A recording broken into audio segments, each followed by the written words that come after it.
The NFL trade deadline is tomorrow, and there are several players that want to go to new teams. So in today's video, I'll be giving you guys 6 different trade possibilities that could completely shake up the entire NFL. Subscribe and like the video if you guys do go on to enjoy. Let's hop into it. And we are going to begin with the Dallas Cowboys making a couple of different trades. For starters, I have the Dallas Cowboys potentially making a trade for Max Crosby.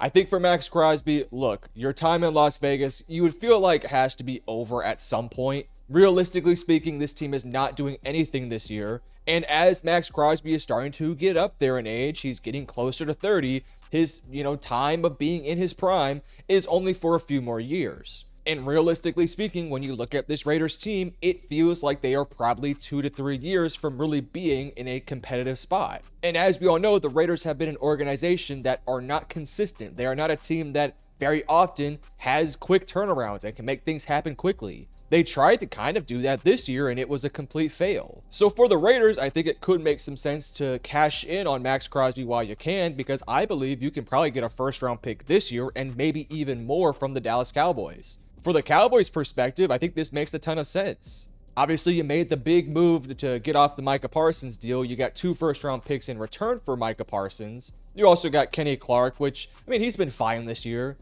But now if you trade over one of those Packers picks to Las Vegas, you now get your Micah Parsons replacement in Max Crosby. And I think Max Crosby, although not as good as Micah Parsons, is right there in the same conversation as a top 5 edge rusher in the NFL. Dallas is not great at getting after the quarterback, but they do have a guy in Donovan Ezraku who's really developing nicely. So I think you pair Donovan Ezraku next to Max Crosby, that could be really nice. Again, I think the rough cost for the Dallas Cowboys would be at least 1 first-round pick, maybe you trade over like a Sam Williams in return as well, a young edge rusher that maybe the Raiders would have some interest in, and probably like a 3rd, 4th, 5th-round pick, something along those lines, all going to Las Vegas. So to Vegas, you get a little bit younger, you get a bit more talent from the draft. Sure, you lose out on your one really good defensive player, but again, you're not contending this year. You're probably not contending next year, so you're going to have plenty of time to try and find quality edge rushers to replace Max Crosby. And for Dallas, you're going all in now, so why not make a move for a Max Crosby? Now, the other trade that is going to go to Dallas, and this is not a part of the 6 trades we talked about at the beginning of the video, this is just sort of a 1.5 move, a move that I think Dallas could make, so I won't go into too much detail on this one. But I think the Dallas Cowboys could make a trade for Quincy Williams, the linebacker for the New York Jets. The Dallas Cowboys linebacking core has been bad this year. Arguably just as bad as it was last year, maybe even a little bit worse. Yes, you'll get DeMarvion Overshown back, and that's going to be a huge addition to this defense, and I think it's going to make it a lot better. But the Cowboys, of course, need 2 linebackers on the field. You can't go with Kenneth Murray. You can't go with Jack Sanborn. They just can't trust those guys. They're not good enough. So you make a move for Quincy Williams, who I'm not saying is having the greatest years by no means, but I think he's doing fine. He's a good linebacker. He's 29 years old. He probably wouldn't cost you a whole bunch either. Maybe a 3rd, maybe even a 4th-round pick in return. So it would be a fairly cheap move for Dallas, and you get a pair of Quincy Williams, who's a solid linebacker, up with a DeMarvion Overshown, who we know is a disruptive player if he can return to his, pre-injury form. That would significantly improve your edge rushing room with Max Crosby, and you would have an upgraded linebacking core. Your secondary would still need some work, but you're going to get Savon Ravel back at some point, and you already have Deron Bland and maybe Trevon Diggs, but I don't know, he might get traded too. All right, let's move over to our second trade. It's going to be Chris Olave going to the Denver Broncos. The Denver Broncos are one of the best teams in the NFL, but it feels like they're just missing something offensively. They have some pieces, they have some guys, but I think they need a real difference maker on this offense. Obviously, Courtland Sutton's one of the better wide receivers out there. I think he's an okay wide receiver 1, but in terms of being a true game-changing, he's not a Justin Jefferson or a CeeDee Lamb or an A.J. Brown type of receiver. I think they need that guy that can be a bit of a difference maker. Again, I want to emphasize, I think this defense for Denver is elite, Super Bowl caliber type of a defense. But I do not know right now if this offense is explosive enough or even good enough to be a Super Bowl caliber offense. Now, if you make a move for Chris Olave, I think that does open up things up a little bit.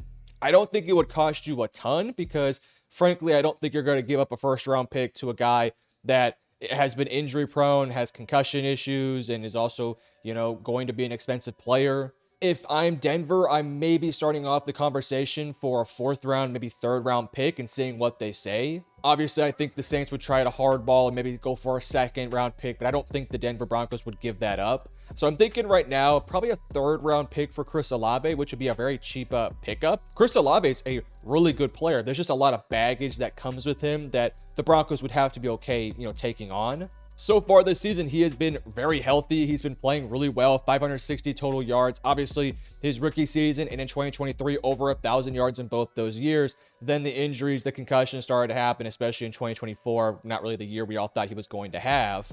But he's a really, really good receiver that I think could basically be your wide receiver 1/2 with Courtland Sutton. I also think the play styles complement each other nicely. I also think Chris Olave fits into what Denver does. Yes, I know Denver has a number of receivers after Courtland Sutton, but I don't know if any of those guys really stand out as a second option. I think Chris Olave could be that standout guy to make this offense that much more explosive and that much more better. And the good thing is, let's say it just doesn't work out for Denver. Chris Olave gets traded, you give up, let's say a 3rd or 4th round pick, something along those lines. It could maybe be a 2nd. I'm not going to give the exact details. I'll say 3rd though. And let's just say it doesn't work out. Let's say the trade is a flop. Well, his contract is not up right now. His contract's up after this year. So if it doesn't work out, you're totally fine to move off of him. Denver has the money. They have a little bit of open cap space because they have a young quarterback who is helping them contend now. I think this would be a win-win for both sides. Now, for the Saints side of things, look, Chris Olave is still a young player. He's not older or anything like that, but I think it wouldn't be the worst idea. Continue to build for the future. You're not going to contend this year. You're not going to contend next year. Frankly, I don't think this team's going to be a contending team probably for 2 to 3 more years. And you're going to have to pay Chris Olave a ton of money if he continues this play right now. Let's say he ends the season with 1,000 yards. He's probably going to want somewhere above $25 million a year. And New Orleans has the money, but do you really want to invest all that money into a guy that has had some serious injury concerns? And let's be honest, 1 or 2 more concussions, and I think Chris Olave could retire.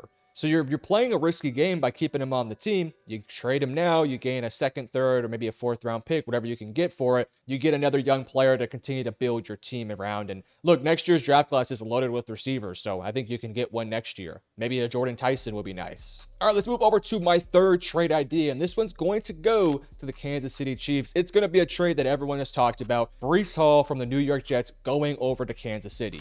Kansas City is one of the worst running football teams in the NFL. Their leading rusher, Isaiah Pacheco, has a total of 329 yards through, I think he's played, 8 games this year. It's just not good enough. Their 3rd leading rusher, who's only less than 50 yards behind Isaiah Pacheco, is Patrick Mahomes. Mahomes is frankly probably their best running option right now because he has 285 rushing yards. This offense is so heavily reliant on Patrick Mahomes. And of course, Mahomes is good enough to handle that. He's a great quarterback, probably the best in the NFL at the moment. I frankly think he should be in MVP conversations despite not playing good versus Buffalo. He's having a great year. But realistically speaking, he's going to need help. If this team wants to make a run in the AFC, they have to be a little bit more balanced because they have a good defense. It's a championship caliber defense. It's basically the same defense we've seen the past couple years. They're not as good as maybe 2-3 years ago, but they're still very freaking good.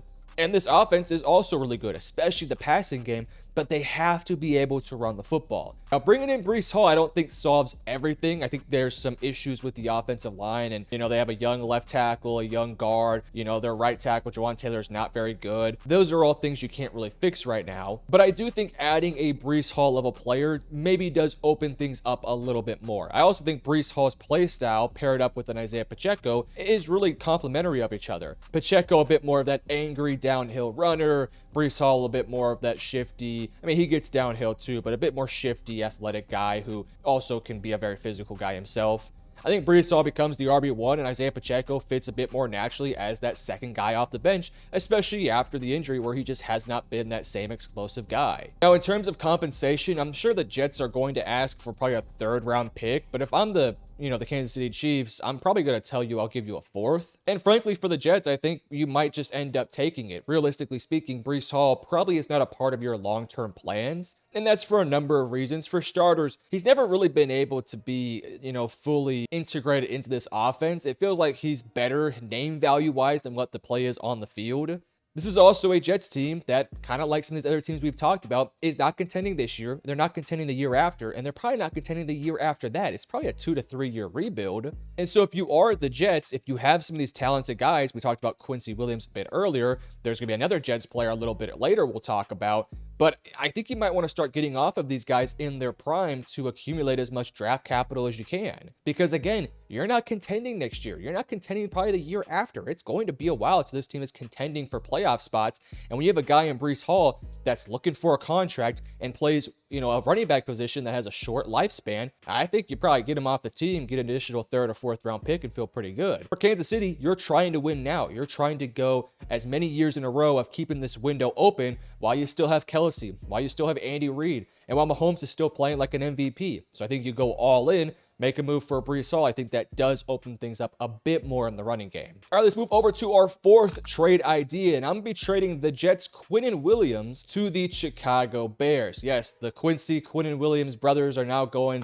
one to Dallas and then one to Chicago if these trades were to happen. The Bears are quietly a team that are still in the hunt for the NFC North. They are firmly in the conversation. I believe they have the same record as the Detroit Lions through 9 weeks of the season, so they have a legit shot at making the playoffs. If I am the Chicago Bears, I think why not try to make a win now move for a guy that's not old. This is a Quinnen Williams guy who I don't think is as dominant as maybe what he used to be. I definitely think he's no longer this overly dominant pass rushing, run stuffing threat like this complete defensive tackle. But when I look at Quinnen Williams, I think he's been in a really tough situation in New York. For starters, the team has been bad his entire career for the most part. And this team has never really surrounded Quinnen Williams with other good defensive tackles. So for Quinnen, you go to Chicago where there's some guys around there and there's some dudes off the edge. You go to a situation where you're the guy, you're already an elite run stuffer, and you have that upside to be a good pass rusher. For Chicago, this defense has not been great this year. They've gotten a little bit better the past few weeks, but still, they're 29th in points per game, 26th in yards per game, 29th in touchdowns per game. Where this unit really does struggle, arguably maybe the most, is their run defense.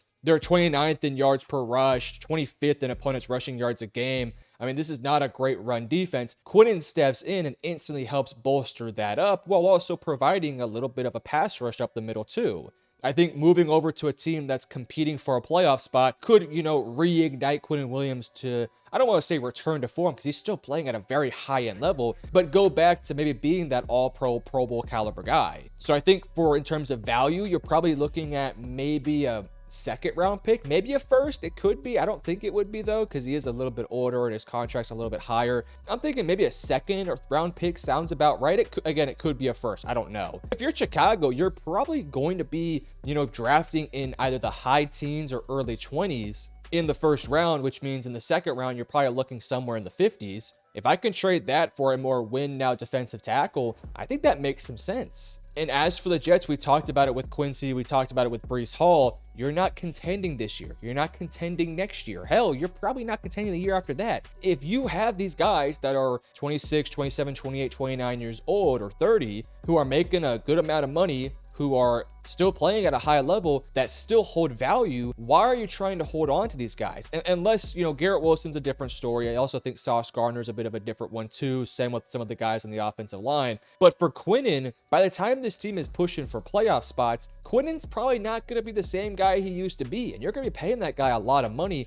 So it's going to limit what you can do in free agency and all these different things trade-wise. So why not go ahead and get ahead of that? Gain a 2nd, maybe 1st, I don't know, maybe a 3rd, I don't know the exact value. Get something in return for Quinnen Williams, trade Quinnen to a quote-unquote contending playoff team, and go about your business and draft players to replace him in the future. Yes, that would make this Jets defense significantly worse, especially in the interior, but you're not contending for anything anyways. You're going to be a bad team regardless. Getting off of Quinnen Williams, yes, that makes a big void at defensive tackle that you might have to address next year, but at least you get a little bit younger. I just think it makes a lot of sense to get off some of these older players because you're not contending anytime soon. All right, our 5th trade idea is going to be Trey Hendrickson going to the San Francisco 49ers. I've heard this one a few times, and I think it makes a ton of sense, so I wanted to bring it to you guys from this one. Trey Hendrickson is looking looking for a big time deal. He's not going to get paid in Cincinnati. It feels like Cincinnati's basically done with that experiment. Trey Hendrickson is 31 years old. He's in his prime now. He's a really good pass rusher still. Still leaves a little bit to be desired as a run defender, but for a team in San Francisco that has better run stuffing edge rushers, I do think this makes a ton of sense. San Francisco is trying to compete now because they have a win now roster, but they're also going to be trying to win now next year and probably the year after that before some of these older guys start to retire. I mean, let's be honest, Christian McCaffrey, how much longer does he have in him? How much longer does Trent Williams have in him? If you kind of look all over the roster, you start to look at guys that are 26, 27, 28 years old, all in the middle of their prime. They could really be a team that looks to be aggressive this year, next year, and the year after to try and contend for a championship then and now, because realistically speaking, that's probably their window. So for Trey Hendrickson, who's looking for a new deal, you're not going to get it in Cincinnati.